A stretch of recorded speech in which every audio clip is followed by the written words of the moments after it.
au cœur du masculin, avec Normand Faubert.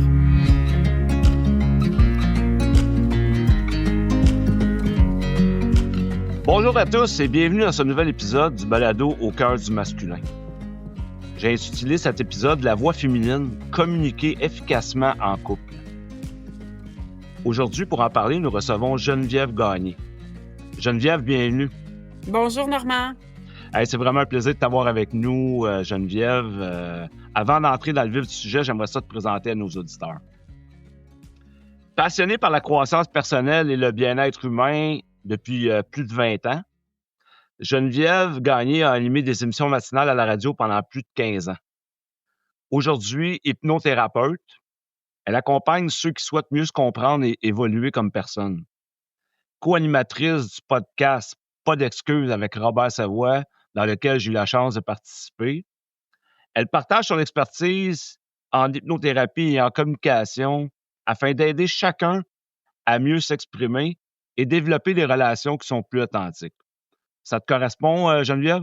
Hey, totalement. Puis tu sais, d'entrée de jeu, là, je veux juste, parce que je sais que ta communauté, elle est masculine. Puis je veux juste dire à tous ceux qui nous écoutent en ce moment, il n'y a rien de plus beau qu'un homme qui travaille sur lui. Puis ça, là, c'est généralisé chez la femme. Fait que quand vous rencontrez une fille, si vous êtes célibataire, quand vous rencontrez une fille, parlez-lui de votre cheminement. Ça va assurément la toucher parce que c'est encore tabou chez l'homme de parler de ses émotions puis de travailler sur lui, mais sachez que c'est extrêmement sexy pour une femme, un homme qui apprend à se comprendre, qui apprend à s'exprimer, qui apprend à vulgariser ce qu'il ressent à l'intérieur. On craque tous là-dessus. Hmm. Puis, tu sais, moi, j'ai un chum qui est nouveau là-dedans. Tu sais, nous, on se connaît, ça fait 3 ans. Fait que c'est sûr qu'en sortant avec moi, il a fallu qu'il plonge un peu à l'intérieur de lui-même. Puis, il se découvre là-dedans, tu sais. Mais tu sais, c'est un gars de vélo, c'est un gars qui travaille d'une boutique de vélo de montagne, qui parle de sport à journée longue avec ses collègues de travail. Mais petite anecdote, la semaine dernière, il y a un de ses collègues qui lui a demandé une rencontre en privé, puis il a dit: je veux savoir qu'est-ce que tu fais à l'extérieur du travail parce que tu as changé. Tu réagis plus de la même façon, puis tu vis la pression différemment. Il dit, c'est sûr que tu fais de quoi? Puis là, mon chum, il a dit, ben oui, j'ai entrepris un cheminement personnel. Puis il dit, ben en tout cas, continue. Je le vois, puis je trouve ça inspirant. Fait que, tu sais, juste pour dire à quel point c'est que ça commence à être de mieux en mieux perçu. Ouais, puis merci de le nommer, tu sais, je trouve ça important, tu sais, puis c'est sûr que moi, ça fait comme plus de 30 ans que je fais du cheminement, puis souvent dans les groupes de croissance personnelle, il y avait beaucoup de femmes, puis c'est vrai ce que tu dis, tu sais, les femmes, on a tendance, nous les hommes, par rapport à notre vulnérabilité, à juger ça, mais en même temps, en relation avec la femme, tu sais, il y a vraiment une grande ouverture de la part des femmes, puis les femmes aiment ça, tu sais. C'est Oui. plus le conditionnement masculin, puis le jugement que nous-mêmes, on porte sur nous par rapport à ça, tu sais. C'est tellement générationnel, tu sais, c'est tellement ancré j'ose dire dans les valeurs québécoises, mais je pense que c'est comme ça un peu partout sur la terre. Un homme, ça pleure pas, un homme, ça parle pas de ses émotions, un homme, on a l'impression, puis même moi, OK, moi je suis une carriériste, je suis une femme de tête, je suis une féministe, puis j'ai longtemps pensé qu'il fallait pas que je refoule mes émotions pour ne pas démontrer ma vulnérabilité parce que je suis une femme de carrière qui œuvrait dans un milieu très masculin. Fallait pas que je montre ma faiblesse, alors que tout est là. C'est ma beauté, c'est ma vulnérabilité qui fait ma force. Être capable de nommer ses émotions, ça prend du courage, ça prend une force incroyable et ça fait toute la différence. Puis je comprends que dans ton couple aussi, ça a eu beaucoup d'impact. Tu sais, t'as vu ton chum changer, ses collègues de travail l'ont vu changer. Fait que j'imagine que dans ton couple, avec ton chum, tu sais, il y a dû y avoir des défis par rapport à ça. Tu sais, vous avez dû rencontrer, en fait, des obstacles en lien avec la communication dans votre couple. Si on s'en parlait un peu, tu sais, comment tu arrives à traverser ces obstacles-là ou comment tu es arrivé à traverser ces obstacles-là si tu en as rencontré probablement avec ton chum? Ben, le plus grand obstacle que nous, on a rencontré, c'est nos réalités, nos histoires de vie, parce que tout part de là. Ton histoire de vie à toi a créé a fait naître en toi des émotions, puis a fait naître en toi aussi des façons de réagir, tu sais. Moi, avant de rencontrer mon chum, là, j'ai été célibataire pendant plus de 10 ans. sais. Puis, quand j'ai rencontré mon chum, je venais de trouver, tu sais, l'homme que je cherchais depuis tellement longtemps, puis je le savais à quel point c'était précieux. Lui, après une relation de 18 ans, ça a même pas pris 1 an et il m'a rencontré. Fait que pour lui, c'est facile de trouver quelqu'un avec qui ça va fonctionner, puis pour moi, ça avait pas été évident. Fait que juste cette différence-là, cette expérience de célibat-là a fait en sorte que mon chum avait tu sais, est tombé plus facilement dans « je te prends pour acquis ». Ça se trouve, tu sais, tu comprends ce que je veux dire? C'était plus facile pour lui d'abandonner des petits moments où le couple devrait se retrouver. Et moi, à l'inverse, j'étais dans la surprotection de ça. Tu comprends? Fait qu'à un moment donné, il a fallu nommer ça. Il a fallu que je lui fasse prendre conscience de cette différence-là. Voici moi qu'est-ce que ça a été mon cheminement avant de te rencontrer.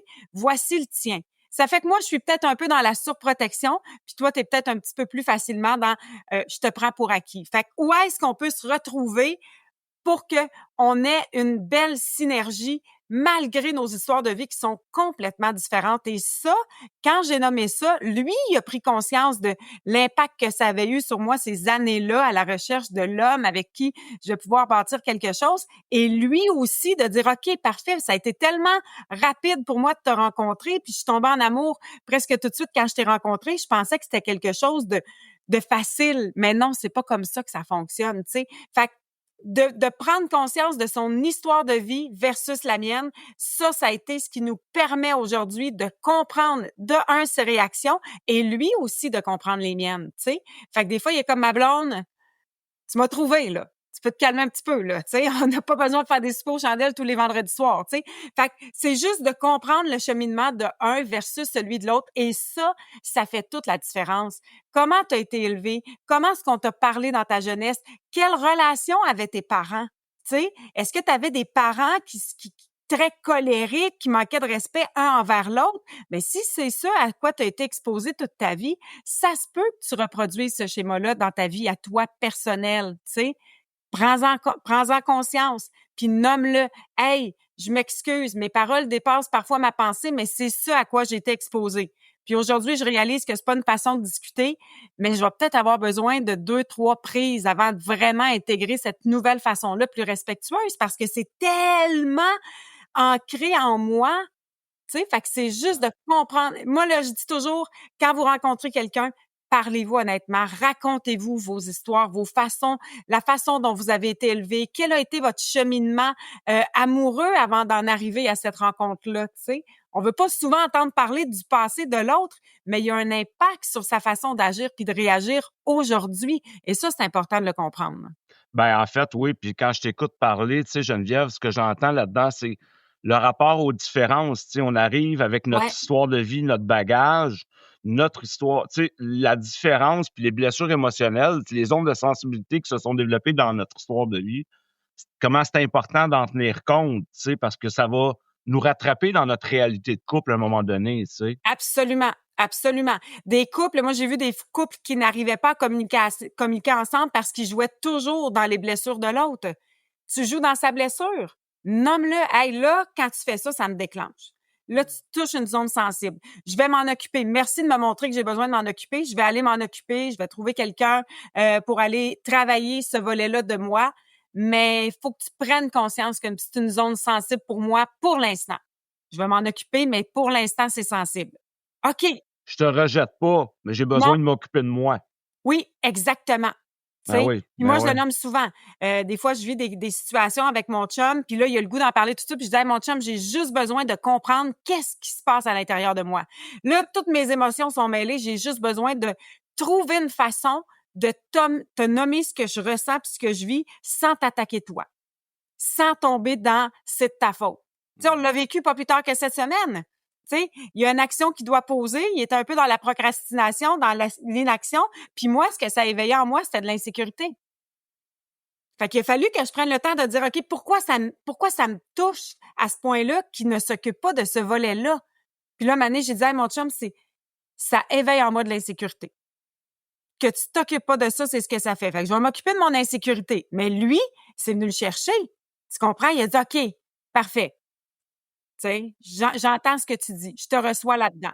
Puis en fait, j'aurais le goût de faire un bout là-dessus parce que, tu sais, moi, je rencontre souvent en thérapie de couple, justement, même en thérapie individuelle avec les gars, tu sais, l'insécurité, c'est un gros déclencheur. Tu sais, Ouais, c'est comme, j'appelle ça comme un gros bol de soupe de peur. ouais, Tu sais, il y a beaucoup de peur sous-jacente à l'insécurité, puis ça éveille souvent de la colère. Parce que si on n'est pas sensible à notre insécurité, on peut envahir, on peut ouais. chercher à contrôler. Fait que, tu sais, comment tu arrives à gérer ça, cette insécurité-là, quand tu vis de l'insécurité dans ton couple avec ton chum? Comment tu t'en occupes? Ben, tu sais, c'est toujours le retour vers soi. D'où ça vient cette insécurité-là? OK? Mettons, votre conjoint passe un commentaire sur une fille qu'il trouve cute, puis oups, ça éveille en vous un sentiment d'insécurité puis de jalousie. OK, ça vient d'où ça? Pourquoi je ressens ça à l'intérieur de moi? Tu sais? Ah, ben ça me rappelle ma première petite relation quand j'étais adolescente, là. J'ai commencé ma vie amoureuse dans un triangle amoureux entre moi puis ma meilleure amie. Fait que c'est sûr que mon chum, quand il me dit qu'il trouve belle mon amie, ben ça éveille en moi cette histoire de vie-là, tu sais. Je suis pas une personne insécure dans la vie, je suis pas une personne jalouse, mais ce petit moment-là me déclenche automatiquement. OK, parfait. Fait que quand je comprends d'où ça vient, je peux m'en occuper. Puis je peux le nommer aussi. Hey, mon chum, ça a rien à voir avec toi, là. Mais moi, dans mon histoire de vie, là, j'ai vécu un triangle amoureux par le passé. Tu sais. J'avais un ami, il y a quelques années, on était très proches. Tu sais, c'est amitié homme-femme. Puis lui, il rencontre une fille, puis elle, dans son histoire de vie, la relation qu'elle avait vécue avant est arrivée chez elle à un moment donné à la maison, puis elle a trouvé son chum dans le lit avec une autre femme. Traumatisme, Ben difficile, oui, ben oui, blessure profonde. ben oui. Fait qu'elle, même si notre amitié à nous était très platonique, ça l'éveillait et ça la déclenchait.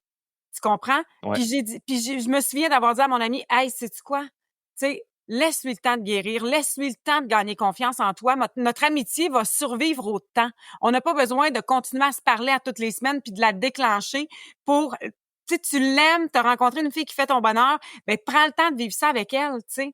Ben J'ai oui, pas ben oui. besoin d'exister dans votre début de relation, tu sais. Mais quand on se met à comprendre l'empathie, tu sais, c'est tellement ça, avoir de l'empathie pour l'autre puis de la compréhension pour ce qu'il a vécu, tu sais. Ça Fait que demande de la c'est là bienveillance. oui, ça demande de la bienveillance. Puis c'est pas toujours facile d'avoir de la bienveillance parce que on s'attend toujours à ce que l'autre réponde à nos besoins. Ben ouais, c'est ça. Puis en fait, tu sais, tu es d'accord avec moi si on se dit que l'autre n'est pas responsable à 100 de nos besoins. Il peut favoriser ou contribuer à répondre à nos besoins, mais on est responsable à 100 de nos besoins. Ouais, ben ça doit être comme ça aussi, mais nous en hypnothérapie, on travaille beaucoup on travaille totalement sur l'individu. Tu viens me voir parce que tes collègues de travail te rejettent, parfait, c'est sur toi qu'on va travailler parce que la vibration est à l'intérieur de toi. Donc, Mmh. quand tu apprends à travailler sur toi, c'est comme si j'appelle ça remplir soi-même son petit vase d'amour de soi-même. Tu sais? Mmh. Fait que si tu prends soin de toi, si tu prends soin de tes émotions, si tu prends soin de t'auto-satisfaire, ben l'autre, là, il y a pas à venir le remplir. Tu comprends?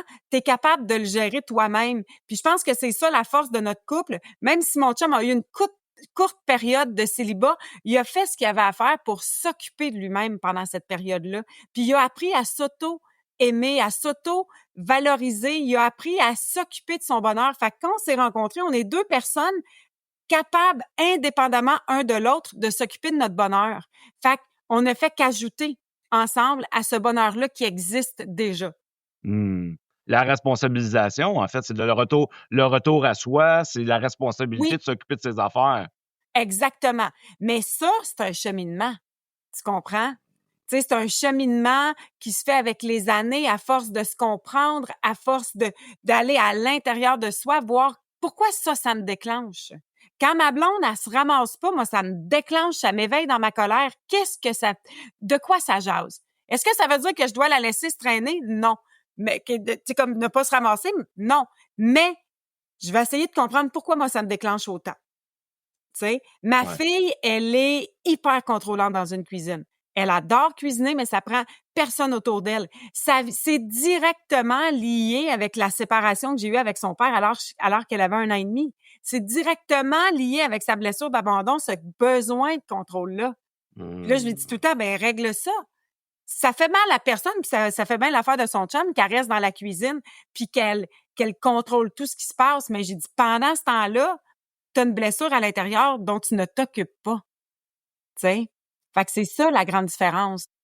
Puis j'aime ça que tu me parles un peu des enfants parce que, tu sais, Geneviève, je sais que toi, ta fille puis ton chum Pat, ben, tu sais, vous êtes une famille reconstituée, hein? Ouais.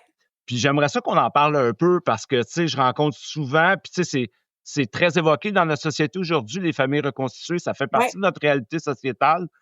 Comment t'es arrivé dans Famille à Pat? Tu sais, comment, après 10 ans de célibat, t'es arrivé en relation avec Pat? Je pense que Pat a 3 enfants. Ouais, 3 jeunes enfants. Comment t'es arrivé dans cette vie-là? Comment t'as composé? Puis tu composes encore aujourd'hui, tu sais, parce que des déclencheurs, je suis convaincu qu'il doit en avoir plusieurs, là. Ben, écoute, la première chose qui était très, très importante pour moi, puis ça, je le dis, là, moi, la priorité, c'est toujours les enfants.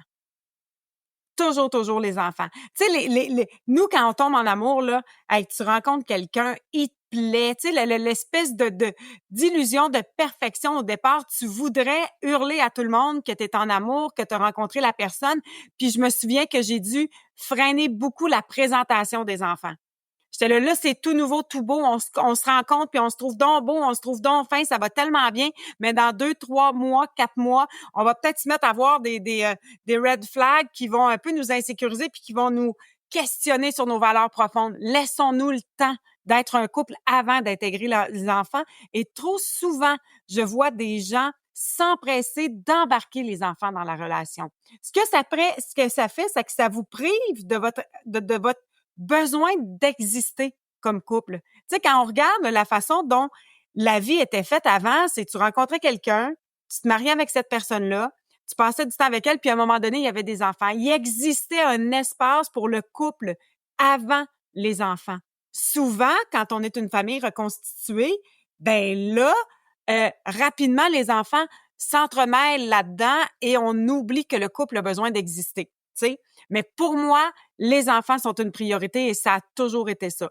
Encore aujourd'hui, je vis avec mon conjoint, on habite ensemble, mais j'ai délibérément choisi de prendre des clients le mercredi de 4h à 22h en soirée pour qu'ils puissent arriver à la maison du retour de chez maman et avoir papa pour eux toute seule.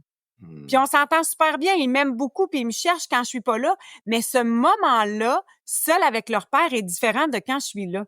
Tu comprends? Puis ça, pour moi, c'est important. Qu'il y ait cet espace-là pour eux, là. Oui. Puis la gestion des besoins. La gestion des besoins. Tu sais, jusqu'où tu es prêt à aller dans l'investissement de ma vie avec mes enfants? OK? Puis quelles sont tes limites? Tu sais, puis de respecter ces limites-là. Ça, c'est super important. Tu sais, moi, j'ai ma fille a 28 ans, elle habite au Yukon, tu sais, elle est élevée, j'ai pu à faire ça. Par contre, dans ma réalité à moi, j'aurais aimé avoir une grande famille. Fait que moi, d'avoir 3 jeunes enfants qui me permettent de recommencer puis de revivre ça, ça me plaît. Tu comprends? Mais ça aurait pu faire en sorte que moi, je suis plus là du tout, là. Tu comprends? Oui, tout à fait. Comment est-ce qu'on peut faire pour composer avec ça? Parce que les enfants, eux, c'est de l'amour inconditionnel, tu sais. Ils n'ont pas à vivre avec ça, tu sais. Fait que c'est toujours la discussion. Jusqu'où tu es prêt à me laisser entrer dans la vie de tes enfants? Jusqu'où je suis prêt à aller? Puis dès le départ, on discute de ça. Et s'il y a des valeurs qui sont opposées, malheureusement, ça risque d'accrocher pendant longtemps. Tu comprends? Si ça accroche au début, ça va accrocher, tu sais, si t'en tiens pas compte puis t'en prends pas soin au début, c'est sûr que ça va te rattraper à un moment donné dans la réalité de la relation, dans la cohabitation ou peu importe. Absolument. Absolument. Très, très important, tu sais. Puis, on a beaucoup tendance à prendre personnel, tu sais. On a beaucoup tendance à interpréter la réaction des enfants. Ramenons-nous à « ce sont des enfants ». Tu sais, moi, je protège ça, cette bulle-là, ce droit-là de gérer ses émotions un peu tout croche. T'es jeune, tu sais. Fait que ça, c'est super important. Puis, tu sais, il y a des affaires que j'évite de nommer à la conjointe de mon chum parce que c'est une relation plus sensible. Même si ça se passe bien, même si on s'entend bien, elle a pas appris à me connaître. Elle sait pas je suis qui. Elle me croise, elle me trouve gentille, elle m'aime bien, mais elle a sa réalité de vie et je ne la connais pas. Donc, je peux pas me permettre nécessairement de nommer des choses parfois qui, juste par par principe, puis c'est pas du refoulement. J'ai mon chum avec qui je peux en discuter. Quand il y a des choses qui me travaillent un petit peu, je dis, regarde ça dans cette situation-là. Mon besoin d'être respecté n'a pas été entendu. Je veux pas le nommer parce que je la connais pas suffisamment pour savoir quelle sera sa réaction. OK? Est-ce que tu peux m'aider là-dedans? Tu sais, c'est toujours dans la façon dont on nomme et on discute, hein, qui fait toute la différence. Fait que moi, je suis une communicatrice née, donc c'est quelque chose d'assez facile pour moi, mais je suis quand même consciente que dans l'histoire de vie de l'autre, la communication, c'est peut-être un petit peu plus difficile. Donc, je peux pas lui imposer mon besoin de m'exprimer à ce moment-là, tu sais. Fait que je peux trouver d'autres endroits pour être entendue dans ce que ça a déclenché à l'intérieur de moi. Ben ouais, puis tu sais, j'aime ça. Si tu me parles de la priorité à mettre aux enfants, dans cette famille reconstituée que tu vis avec ton chum, quelle place fais-tu, dans le fond, aux espaces qui sont réservés à votre couple? Tu sais, est-ce que vous avez des rituels? Tu sais, moi, je propose souvent ça comme exercice à mes couples en thérapie, de se créer un rituel de couple, d'avoir Ouais. un moment dans la journée, dans la semaine. Comment vous palliez à ça, toi puis ton chum, pour vous retrouver, pour avoir cet espace de communication authentique? Ben, tu sais, nous, contrairement aux couples qui sont encore ensemble, nous, on a l'avantage que les enfants partent chez les enfants, chez leur mère. Nous, c'est une garde 2 jours, 3 jours, 5 jours. OK? Donc, on a toujours les enfants les mercredis, jeudis et un week-end sur 2. Fait que moi, je considère que dans ma relation avec mon chum, quand on a les enfants, on est 100% familial. OK? J'exige pas un souper en tête-à-tête la fin de semaine où il y a ses enfants. Je book pas un week-end d'amis sans enfants ce week-end-là. T'sais? Donc, pour nous, ça, c'est très important. Là, notre espace de vie de couple existe principalement quand les enfants sont chez leur mère. C'est un avantage. Puis il y en a que ça va être 1 semaine, 2 semaines. Puis, tu sais, l'autre fois, dernièrement, j'avais une discussion avec mon chum parce que la réalité de son ex, elle est différente. Elle est en couple avec un gars qui a de jeunes enfants et ils n'ont pas le même type de garde. Fait que je me suis mis à réfléchir, puis j'ai dit, aïe, elle se retrouve seulement avec 2 jours par 2 semaines sans enfants dans leur couple. Fait que je le sais qu'il y a des réalités qui sont pas évidentes et difficiles, mais c'est de trouver un équilibre là-dedans. Tu sais, c'est de dire, ouais, où est mon équilibre? Puis il y a des gens qui, de leur séparation, ont les enfants à temps plein. Tu sais, moi, quand ma fille était plus jeune, de par la géographie du père et de moi, j'avais ma fille à temps plein, tu sais. Fait que là, il a fallu composer différemment à ce moment-là dans la relation que j'avais avec Éric à l'époque, tu sais. Mais toujours dans la discussion et toujours, moi, c'est la priorité, c'est l'enfant. Le bien-être de l'enfant. Après ça, nous, on est des adultes, on est capable de se retrouver là-dedans puis de se trouver un petit temps pour exister en tant que couple. Les clients que je reçois avec le plus de difficultés à ce niveau-là, c'est souvent les gens qui sont en couple avec le père de leurs enfants. OK. Ouais, beaucoup. Pourquoi? OK. Parce Ouais. qu'ils n'ont pas su, avec l'arrivée des enfants, préserver cet espace-là pour le couple. Les enfants deviennent leur priorité. Tu sais, puis des enfants surchargés aujourd'hui avec des horaires de premier ministre, des cours la fin de semaine, l'école la semaine, des rendez-vous les soirs de semaine. Des fois, je dis, mais pourquoi? L'enfant n'a pas besoin de ça, là. Il aime ça jouer au hockey, mais il irait 1 fois par semaine où il jouerait avec papa puis il aurait le même plaisir, là. Il est pas obligé d'être dans un sport compétitif qui impose à toute la famille de mettre la vie familiale sur pause parce que lui vit son sport, tu comprends? Puis là, je le sais que ça va peut-être déclencher des gens qui sont amateurs de hockey puis qui passent leur fin de semaine dans les arénas. Si vous arrivez bien à composer avec ça puis que le couple le vit ensemble et est heureux, j'ai pas de problème avec ça. Mais dans certains cas, tu sais, mon chum, à un moment donné, la mère des enfants voulait que sa fille fasse de la compétition de danse et mon chum, il a dit non, ça, c'est ma limite. Nous, on n'ira pas passer nos fins de semaine avec les 2 boys. Tu sais, on a 2 garçons qui suivent dans des compétitions de danse parce que Delphine a le goût de vivre ça. Tu sais, 1 fois par semaine, moi, je trouve que c'est suffisant. Puis on fait beaucoup de sport à l'extérieur. On est des gens actifs, des gens sportifs. On joue dehors. Fait qu'on on n'est pas prêt à sacrifier ça pour une personne dans la famille. T'sais. Mais tout ça, c'est dans la discussion. Ben, le respect du territoire, des limites, tout ça, Oui. tu sais. Puis, dis-moi donc, tu sais, tu me parles depuis tantôt, puis je te connais là-dedans aussi, je te connais peu, mais je te connais là-dedans dans ta capacité à communiquer avec ton chum, tu sais.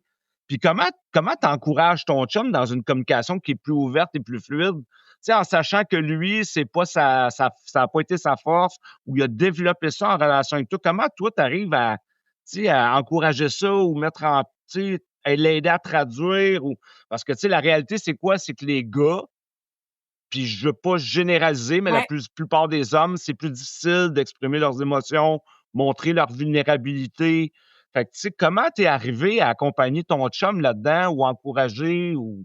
L'entraînement. Tu sais, on devient pas bon dans un sport à le regarder à la télévision. Tu comprends? On peut apprendre certaines notions du sport, mais c'est en le pratiquant qu'on va développer des habiletés. Fait que c'est sûr qu'au début, quand je disais à mon chum, parle de moi de ce qu'il y a à l'intérieur. Donc, je veux dire, ouais, ben, je dis, non, mais il y a de quoi, là? Il y a une émotion, je le vois bien, ça t'éveille quelque chose. Mais là, je suis impatient. OK, mais pourquoi? Tu sais, puis là, aujourd'hui, il est bon. Aujourd'hui, il apprend. Puis je dis tout le temps, non, là, tu me parles de moi, parle-moi de toi. Qu'est-ce que ça éveille en toi? OK? Pas pour prendre du pouvoir sur lui. Tu sais, parle-moi de toi, c'est pour Parle-moi de toi. le ramener à lui. Puis tu sais, quand tu dis pas prendre du pouvoir sur lui, mais toi, reprends ton pouvoir parce que quand tu parles de toi, quand tu t'occupes de toi, quand tu te corriges toi, inévitablement, ça influence les autres autour de toi. Tu comprends? Puis ça t'amène à être plus sensible à lui, Ben s'il oui. te parle de lui que s'il parle de toi. Ben oui, la semaine dernière, il partait pour le travail, puis il savait, les enfants revenaient le mercredi, c'est la semaine de relâche. Lui, il partait à 8 heures le matin et il savait qu'il ne reviendrait pas avant 7h30, 8 heures le soir. Fait que lui, pendant qu'il se prépare, il ressent de la culpabilité de me laisser ses enfants toute la journée en semaine de relâche. Puis là, à un moment donné, il dit, ma blonde, tu peux-tu venir? Faut juste que je prenne le temps de te nommer quelque chose. J'ai dit, parfait. Il se dit, là, je veux juste te dire que je ressens de la culpabilité de te laisser mes enfants toute la journée. Puis tu sais, je l'ai pas invalidé là-dedans. Je te comprends de ressentir de la culpabilité. Je l'ai laissé vivre puis nommer sa culpabilité. Puis quand il a terminé, j'ai dit, mon chum, moi, j'ai été très, pendant mes années de célibat, je travaillais beaucoup, là, tu sais, des 50 à 60 heures. Je me suis beaucoup réalisée dans le travail. Puis là, j'essaie de diminuer, mais chaque fois que je prends un après-midi de congé, j'ai un sentiment de culpabilité qui naît à l'intérieur de moi. Fait que j'ai dit d'avoir tes enfants aujourd'hui, là, ça me fait tellement plaisir parce que je vais pouvoir pas travailler sans culpabilité. Fait que si tu savais à quel point ça fait mon bonheur de les avoir, puis si tu savais à quel point je suis heureuse de cette journée-là, on va faire des biscuits, on va plein... Fait que lui, ça l'a libéré. Puis il me l'a dit, d'une chance que j'ai pris le temps de te nommer parce que j'aurais passé la journée à travailler avec de la culpabilité alors que elle était pas nécessaire. Tu sais? Puis là, c'est un petit cas facile. Des fois, là, tu sais, ta blonde, à part d'un week-end de filles avec ses chums de filles, puis tu sens de l'injustice parce que toi, ça fait longtemps que tu n'as pas eu, puis dans le budget familial, tu te demandes quand est-ce que ton tour va arriver. Hey, tu sais, je veux rien t'enlever. Je trouve ça le fun que tu aies amusé avec tes amis, mais je veux juste te dire qu'à l'intérieur de moi, ça fait naître un sentiment d'injustice, tu sais. Puis ça a rien à voir, je veux pas que tu t'empêches d'y aller, mais j'ai besoin de le nommer. J'ai besoin que cette expérience-là existe. Puis comment j'en suis arrivée, puis c'est pas facile encore aujourd'hui, là. Tu sais, ça fait 3 ans qu'on est ensemble, il commence à nommer des émotions. Tu comprends? Il commence à me force de me voir aller, puis à force de prendre conscience de ce qui se passe à l'intérieur de lui, il s'entraîne, tu sais. C'est comme un gars qui fait des push-ups à tous les matins. Une fois de temps en temps, il en nomme une, puis il voit, oups, le bien que ça y fait. Ah! Hey, je trouve ça intéressant, ça m'a libéré. Ben, la prochaine fois, je vais peut-être être plus enclin à nommer quelque chose de plus gros à l'intérieur de moi, tu sais. Pratiquez-vous. Puis si vous sentez que auprès de votre conjointe, vous n'êtes pas reçu, ben vous allez auprès d'un thérapeute, vous trouvez un bon ami. Puis là, quand on va chez son ami, là, on dit pas, ma blonde a fait ci, elle fait ça, elle m'énerve, non. Hey, en ce moment, à la maison, là, je vis beaucoup de pression financière. En ce moment, à la maison, j'ai l'impression de jamais satisfaire l'autre personne, tu sais, je me sens pas suffisant. Tu sais, ça fait naître un sentiment d'incompétence à l'intérieur de moi parce que ma blonde a jamais l'air satisfaite de ce que je fais. Tu sais? Fait que là, on parle de soi avec son ami ou avec son thérapeute et ça nous entraîne à le faire de cette façon-là. Tu sais? Ouais, j'aime beaucoup que tu amènes ça sur l'angle de l'entraînement, tu sais. Ah oui. Tu sais, j'ai fait du culturisme pendant une dizaine d'années, puis j'ai créé un outil justement qui s'appelle l'entraînement émotionnel parce que je crois beaucoup en ça, tu sais. Plus que je me pratique, essai-erreur, plus que je vais devenir bon. Puis, tu sais, le fait de favoriser de l'écoute active aussi, tu sais, ça crée un terreau où l'homme peut se sentir en sécurité, mais j'aime aussi l'angle que tu amènes. Ça se peut que ma blonde soit pas capable non plus de m'entendre ou ça se peut que ça soit pas tout clair pour moi, que je sois plus dans le reproche. Fait que d'aller voir un professionnel, puis c'est un peu là-dessus, sur cet angle-là, que je voulais voir avec toi. Tu sais, toi, comme hypnothérapeute, j'aimerais ça que tu nous en parles un peu. Tu sais, comment tu accompagnes tes clients? par rapport à ce qu'ils vivent au niveau des conflits, au niveau de... J'aurais le goût de t'entendre un peu là-dessus, Geneviève. Ben, il y a une grande, grande part d'inconscience dans nos réactions. Tu sais, on a vécu toutes sortes de choses. Puis tu sais, on n'a pas besoin d'avoir de grands traumatismes dans l'enfance pour avoir accumulé un bagage émotionnel qui est venu faire en sorte qu'on a développé des mécanismes de défense. OK? Et quand on va à la source de ce déclencheur-là, on est en mesure de comprendre, OK, c'est pour ça. C'est pour ça que j'agis comme ça. Et quand il y a une prise de conscience, c'est beaucoup plus facile de réparer. C'est beaucoup plus facile de corriger ça chez la personne, tu sais, ou tout simplement de l'accepter. Tu sais, c'est mon histoire de vie. Fait que nous, ce qu'on fait, c'est qu'on travaille beaucoup. Puis, tu sais, les gens ont été voir Mesmer. Fait qu'il arrive, je te dirais que 90% des gens qui rentrent dans mon cabinet sont comme, je vais-tu perdre le contrôle, je vais-tu faire la poule? Tu sais, Mesmer, là, je pense que les gens sont hypnotisés à 35%, puis il y a un faible pourcentage de gens qui peuvent se rendre à ce niveau-là. Nous, en relation d'aide, on travaille à 11%. Fait que tout au long de la séance, je vais discuter avec le client. Tu sais, je vais discuter avec cette personne-là. Elle va être en contact avec moi, puis jamais elle va dire ou faire quelque chose qu'elle ne veut pas faire. Par contre, elle va réaliser que tabarouette, OK, mon sentiment d'abandon, là, ben, il vient de mon père qui était camionneur quand j'étais jeune. Chaque fois qu'il partait, j'avais un peu l'impression qu'il m'abandonnait. Puis ça a fait en sorte que moi, ayant cette souffrance-là à l'intérieur de moi, je me suis abandonnée souvent par la suite dans certaines relations. Je m'empêche de dire les choses, je m'empêche de, tu sais, je dis non je dis oui quand ça me tente de dire non, tu sais. Fait que là, tu prends conscience de certains traits, puis là, on peut modifier. Parce que le cerveau, là, c'est fou à quel point il est malléable. Tu sais, on pense que c'est quelque chose de très cimenté. Non. On peut défaire des fausses croyances, on peut corriger des choses directement à la source et ça a des résultats extraordinaires, tu sais. Tu te rends pas compte au début que tu ressors pas de là en disant mon Dieu, je suis quelqu'un de transformé, mais oups, tu réalises que la relation avec mon père est maintenant plus facile parce que je suis allée comprendre comment est-ce qu'on a communiqué dans le passé, tu sais. Ça fait que, oups, maintenant, les relations sont plus douces, tu sais. J'arrive à mieux converser avec ma blonde parce que je me suis occupée de cette blessure-là qui a rien à voir avec elle. Rien à voir avec elle. Mais mon déclencheur à chaque fois, puis tu sais, et puis ça vient pas de moi, là, mais c'est Robert, cette semaine, j'étais en conversation avec lui, Robert Savoie, que tu connais bien. Il dit, on est blessé en relation et on va guérir en relation. Tu sais, fait que c'est humain que votre conjoint ou votre conjointe vous déclenche. C'est normal, tu sais. Puis si vous le voyez comme un affront à chaque fois, puis comme quelque chose de difficile, voyez-le comme une libération. Ah, hey, tu viens de me déclencher là-dessus, m'aller m'en occuper, m'appeler Normand. M'appeler Normand, là, m'a prendre une séance avec Geneviève, m'aller m'occuper de ça, je te reviens. Écoute, nous, on le fait beaucoup dans la famille. Puis moi, je dis à mon chum, tu sais, mon chum, il me dit tout le temps, j'ai pas besoin d'avoir un thérapeute, tu es là. J'ai dit, moi, je peux pas être ta thérapeute, tu sais. Puis il faut que tu apprennes à nommer les choses à ta façon à toi. Moi, je t'enseigne mon point de vue, mais peut-être que toi, tu vas développer une façon qui te ressemble beaucoup plus, tu sais. Ben, puis en allant voir un autre professionnel, tu sais, c'est sûr qu'il y a une plus grande liberté. Ben Tu oui. Tu comprends, c'est sa liberté. Je me souviens, tu m'avais dit, tu sais, je m'assure que mon chum, il ait son espace thérapeutique à lui puis ses affaires à lui, tu sais. Ben oui, Ben parce ouais. que lui, tu sais, quand on est en relation avec quelqu'un, on veut que cette personne-là nous trouve attirant. Tu sais, fait que lui, il y a peut-être des parts d'ombre, d'insécurité qu'il a pas envie de me nommer à moi par peur que ça pourrait avoir un impact sur la perception que j'ai de lui. Tu sais, fait que c'est sûr qu'il retient des choses. Assurément. Fait que c'est pour ça que je lui dis toujours, prends-toi un thérapeute, va voir quelqu'un. Tu sais, on prend soin de nos voitures, on prend soin de notre physique, on prend soin de notre maison, de l'entretien d'un paquet de choses. Mais quand est-ce qu'on prend soin de notre santé mentale? Et elle est tellement importante. Puis l'autre chose que j'aurais envie de vous dire, c'est parler de ça quand ça va bien. Tu sais, on entend ça souvent. C'est quand le temps de faire un contrat de mariage, c'est quand la relation va bien. C'est pas quand on est rendu à en avoir besoin qu'il faut décider comment est-ce qu'on va se partager les choses. C'est la même chose pour la relation.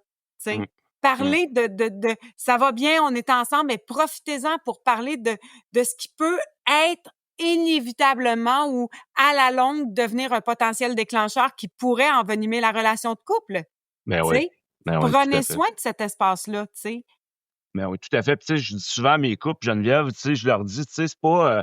tu sais, quand on a une discussion sensible sur un sujet, tu sais, que ça a le rapport aux enfants, l'argent, la vie sexuelle, les projets communs, peu importe. Tu sais, souvent, le conflit, s'il est éveillé, ça se peut qu'on ne le règle pas d'un coup. Ça se peut Ouais. on doit y revenir, qu'on en parle 2 puis 3 fois parce que ça éveille trop de blessures, ça éveille trop d'émotions désagréables pour le moment, puis on n'est pas capable de faire le chemin vers la responsabilité, tu sais. J'imagine que tu dois vivre ça aussi dans ta relation de couple, la gestion des conflits. Des fois, on n'arrive pas à s'entendre, fait qu'on va en reparler. Ouais. Puis on va en reparler quand moi j'ai besoin d'en parler, même si toi, tu es pas prête à m'entendre. Ça, je vois ça souvent. Hey, je le sais, puis je comprends ton besoin d'en parler, là, mais je veux juste te rassurer, si on en parle là maintenant, moi, là, je le sais, il faut que je gère ce qui monte à l'intérieur de moi. OK? Mais je vais te revenir. Laisse-moi jusqu'à demain. Puis je boude pas, là. J'ai juste besoin de me comprendre pour savoir qu'est-ce qui s'est éveillé en moi. Tu sais? Puis tu sais, je me souviens là d'une chicane qu'on avait eue en début de relation, moi puis mon chum, puis lui, ça l'insécurisait que j'ai besoin de prendre soin de moi. Tu sais, j'aurais pu prendre avantage là-dessus puis dire ouais, tu me le referas pas, mais continuer de t'insécuriser. Je disais hey, sache que je t'aime encore puis que je suis là. On va régler ça, mais j'ai juste besoin puis de mieux me comprendre moi. Et quand j'ai nommé ça, il dit j'ai tellement relâché la pression, puis ça a été plus facile pour lui d'attendre que je revienne vers lui. Tu comprends? Souvent, il y a cette espèce de relation-là où tu me blesses, je veux te blesser. Tu comprends? Je veux te faire payer pour ce que tu me fais ressentir. C'est pas une façon constructive de régler quelque chose, tu sais. Fait que de respecter le besoin de l'autre, tu sais. Ben oui. En même temps, ce que je veux te dire, c'est que ce que j'aime beaucoup, je veux pas passer à côté, là, parce Non. que je le vois très souvent, tu sais, quand tu dis, là, pour le moment, je te rejette pas, je vis mes affaires. Tu es en train de dire à l'autre ce qui se passe pour toi dans l'ici Ouais. maintenant, puis l'impact, c'est que ça rassure l'autre. Ben oui. Tu t'en vas pas sans rien dire, tu sais, qui fait que ça crée un vide, une insécurité, ça réveille l'abandon, le rejet. Tu sais, je trouve ça super important, puis c'est pour ça que je veux que tu reviennes là-dessus. Comment, quand on s'occupe de soi dans l'ici maintenant, de la relation avec l'autre, qu'on n'est pas capable de l'entendre, de le nommer. Ouais. Puis les hommes, là, sachez que pendant que vous prenez le temps d'accueillir ce qui se passe à l'intérieur de vous, nous, la femme, on se fait 1001 scénarios. Fait qu'on a encore plus besoin de vous d'être rassurés. Vous pouvez lui dire, là, ma blonde, là, OK, je vais juste me retirer un petit peu, là, parce que je pourrais dire des choses qui vont dépasser ma pensée, OK? Mais ça a rien va pas plus loin dans ta tête. OK? Je suis pas après imaginer une façon de te laisser. Je suis pas après imaginer un scénario parce que nous, on est très, très, très, très bonnes pour se faire des scénarios. Tu sais, souvent, l'homme, il va arriver un conflit, lui, il va partir, il va aller dans le garage, va se faire remettre d'autres choses, puis lui, il pense plus à ça, là. La femme, elle, dans la maison, elle lave ses murs, puis elle s'imagine le pire. Fait que quand on comprend ça, tu sais, on peut le dire, là, fais-toi pas de scénario, ma blonde, là. Je fais juste me gérer. Je fais juste accueillir mes émotions. On en reparlera plus tard. Mais il y a rien de plus que ce qui vient de se passer. Va pas plus loin dans ta tête. Juste ça, ça va l'aider à se ramener, tu sais, parce qu'on n'a pas la même façon de gérer les conflits. Puis c'est tellement... Hey, moi, là, des fois, là, des clientes qui viennent me voir, là, puis là, mon chum, là, il est déclenché parce que son chum, il est rentré de travailler, puis il était bougon. J'ai dit, OK, mais est-ce que tu lui as demandé? Ça a-tu rapport? T'as pas l'air de bonne humeur, est-ce que ça a rapport avec moi? Ah, ben non, j'ai pas demandé. Mais là, clairement, là, non, lui as-tu demandé? Puis là, des fois, quand elle dit, hey, l'autre jour, mon chum est arrivé de travailler, puis il avait l'air bougon, puis ça m'a comme déclenché, puis j'ai demandé, est-ce que ça a rapport avec moi? Il a dit non, il s'est passé de quoi au travail, j'ai juste besoin d'atterrir. Ah! Elle dit, hey, ça a fait du bien. Tu comprends? Parce que elle, son chum va pas bien, elle s'imagine c'est à cause d'elle. Tout de suite. Tout de suite. L'importance d'aller vérifier. L'importance d'aller vérifier. Tu sais? Oui, ben Puis oui. même chose pour les femmes. Tu comprends? On vit avec un système hormonal qui nous débalance une couple de fois dans le mois. Vous l'avez sûrement vécu. Tu sais? Apprenez à « Hey, ma blonde, t'en es où dans ton calendrier? » OK, c'est pour ça que t'es un petit peu plus à pic, je le prendrai pas personnel. Hey, Geneviève, je te rassure, les gars aussi, on vit avec un cycle Oui, hormonal, c'est mais ça. on n'en tient pas compte, OK? Mais, tu sais, des fois, là, la blonde est plus insécure, elle se tape sa tête, elle se trouve pas belle. Puis là, OK, mon chum, des fois, il va me dire, t'es dans quelle période? Ah, c'est vrai, je suis dans ma période d'ovulation. Merci de me le rappeler. Parce qu'on oublie de mois en mois, tu sais. Puis c'est des petites choses, tu sais, qui peuvent faire la différence, tu sais, d'apprendre à se connaître. Puis là, tu sais, l'autre fois, mon chum, il cherchait quelque chose, puis là, je le voyais, là, tourner en rond, puis s'impatienter. Puis là, à un moment donné, je dis, qu'est-ce qu'il y a? Il dit, je cherche telle affaire. Mais j'ai dit, mon chum, demande-moi, là, je le sais, il est où? Puis là, je disais, vois-tu l'importance de communiquer? T'aurais pu dire, hey, ma blonde, t'as-tu vu telle affaire? Non, je l'ai pas vu. Parfait. Là, panique, puis vis ton impatience de pas le trouver. Mais tout le temps que t'as laissé l'impatience monter, moi, j'avais la solution pour toi. Nomme, parle. Avant que, justement, tu sens ça, tu sens ton impatience monter. Respiration. Elle pourrait être où ma solution? Peut-être que ma blonde, elle sait où. Ils disent, mais je voulais pas te déranger. Non, là, ce qui me dérange, c'est de te voir taper du pied puis de commencer à bourrasser un peu partout. Ça me dérange plus que tu me demandes quelque chose, tu comprends? Fait que l'importance de valider, de nommer, de poser des questions, de vérifier, tout ça, là, on revient toujours à une chose, Normand, la communication. Ben oui, tranquillement, ça nous amène vers la fin. Tu sais, Geneviève, écoute, je veux te remercier infiniment, tu sais, cette conversation inspirante qu'on a eue ensemble aujourd'hui. Tu sais, on explore ensemble les défis, les clés de la communication. Je suis convaincu que nos auditeurs partiront avec des outils précieux aujourd'hui. Là, tu sais, moi, ça me fait vraiment du bien de t'avoir, une fois de plus, apprendre à te connaître encore plus. Tu sais, j'espère que nos auditeurs pourront également apprendre à te connaître plus. Puis, dis-moi où on peut te retrouver pour en savoir plus sur ton travail, Geneviève. Bien, il y a 2 façons de le faire. Je suis hypnothérapeute, donc des fois des consultations individuelles. GenevièveHypnose.com. Et sinon, je co-anime le podcast Pas d'excuses avec Robert Savoie. Puis l'idée de ce podcast-là, c'était vraiment d'offrir des outils aux gens. Tu sais, c'est le fun d'avoir des témoignages, c'est le fun d'avoir des histoires de vie, mais dans le quotidien, là, si j'ai pas le temps d'aller m'asseoir chez le thérapeute, si j'ai pas le temps de trouver un psychologue, si j'ai pas les moyens de le faire, y a-t-il des outils qui peuvent tranquillement m'aider à me comprendre, tu sais? Fait que c'est vraiment à ça que ça sert, tu sais. Puis j'ai le goût de terminer en disant à vos auditeurs, vous êtes peut-être pas un bon communicateur aujourd'hui, mais entraînez-vous à le devenir. Puis dites-le. Hey, là, ça m'insécurise parce que je vais essayer quelque chose que j'ai jamais fait, nommer mes émotions, ça se peut, ça sorte tout croche. Ça se peut que je le fasse pas correct. Mais je me pratique, j'apprends. Puis j'espère que tu vas avoir la patience de me voir évoluer là-dedans, tu sais. Il y a des hypnothérapeutes qui me disent « Hey, tabarouette, tu t'exprimes tellement bien. » J'ai dit « Ben moi, j'ai 15 ans d'expérience où je devais prendre un article de 3 pages dans la presse puis de le synthétiser, de le vulgariser pour que monsieur, madame, tout le monde dans la voiture soit capable de bien comprendre d'où partait notre sujet. » Fait que je me suis entraînée à parler, à communiquer. C'est la même chose pour vos auditeurs. Tu sais, si vous n'avez pas appris à le faire puis que vous commencez votre cheminement, ça se peut que ça sorte tout croche. Pas grave. Entraînez-vous. Continuez de le faire, tu sais. Essai-erreur, puis à un moment donné, vous allez trouver votre façon à vous de vous exprimer, tu sais. Merci encore, Geneviève. Puis à vous qui nous écoutez, souvenez-vous, hein, une relation harmonieuse, ça commence par une communication authentique. Osez vous exprimer, écouter avec bienveillance et cultiver des échanges qui sont sincères. Parce qu'en comprenant et en respectant l'autre, on bâtit des relations qui sont plus fortes et épanouissantes. Écoutez, merci encore, Geneviève. Merci à toi, Normand. À très bientôt pour un nouvel épisode au cœur du masculin. À bientôt.